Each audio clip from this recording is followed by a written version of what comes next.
তারা এই সরকারি চাকরি নিয়ে বিভিন্নভাবে উল্লেখ করে আসছেন, ঠান্ডা করে বসে প্রেস করছেন, আন্দোলন করছেন।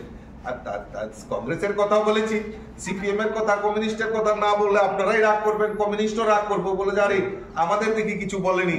তো এই দোষে তো এই সহদরে তো তারাও এখন লেজুর ভিত্তি করছেন এই কংগ্রেসের সঙ্গে। এবং এই যে চাকরি নিয়ে কেলেঙ্কারির কথা বলছে, বড় বড় প্রেস করছেন, যারাই প্রেস করছেন তো তারাই তো দোষী। আমার তো বলার দরকার নেই, পত্রিকার কাটিংই বলতে পারে যে কিভাবে এই যে কি লেখা আছে, নেতার পুত্রবধূকে নিয়োগের উদ্দেশ্যে পার্টি অফিস চাই। দেখেন, আপনারা দেখেন এইটার সঙ্গে কারা জড়িত, কারা জড়িত?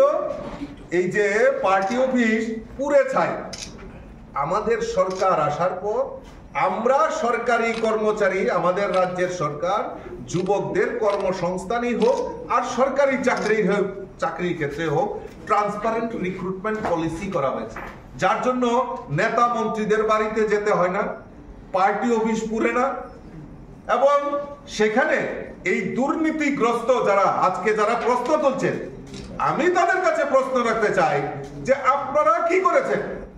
আপনাদের যখন রিক্রুটমেন্ট হতো তখন শিক্ষামন্ত্রী তার এলাকায় যেতে পারতেন না, তার বিরুদ্ধে পোস্টার হতো, পার্টি অফিস পুরো হতো, এবং যারা প্রেস করছে তারাই পার্টি অফিস পুরিয়ে দিয়েছে। আমাদেরও কথা নয়, সাংবাদিকরাই আপনারা তুলে ধরেছেন।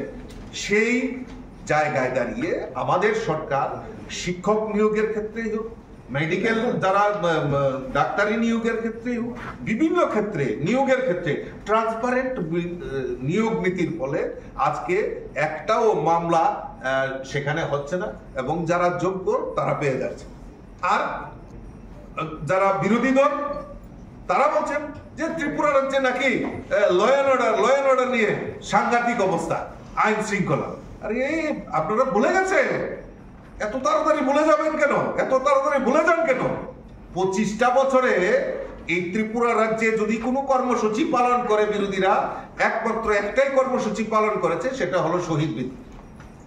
রাজ্যের যেখানেই যাবেন, যে জেলাতেই যাবেন, শহীদ বেদি, কালো শহীদ বেদি। এই 25 বছরে ত্রিপুরা রাজ্যের মানুষ সমস্ত জেলাতে, সমস্ত ব্লকে ব্লকে এই শহীদ বেদি বানাতে বানাতে এই কর্মসূচি বাস্তবায়ন হয়েছে।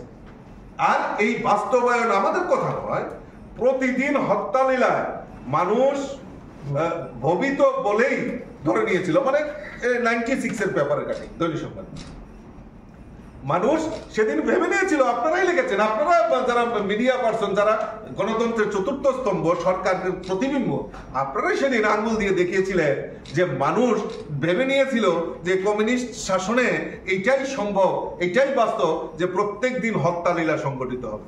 আর যারা আজকে হত্যালীলা সংগঠিত করছে, মানে তার বিপক্ষে কথা বলছে, তো তাদেরই এরকম চরিত্র ছিল।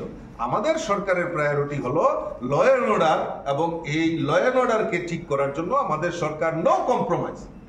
দোষ যারা করবে, যারা দোষী, তাদের কাউকেই রেহাই করা হবে না, সেই দৃষ্টিকোণ রেখে আমাদের সরকার কাজ করছে।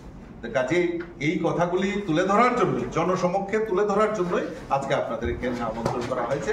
নমস্কার।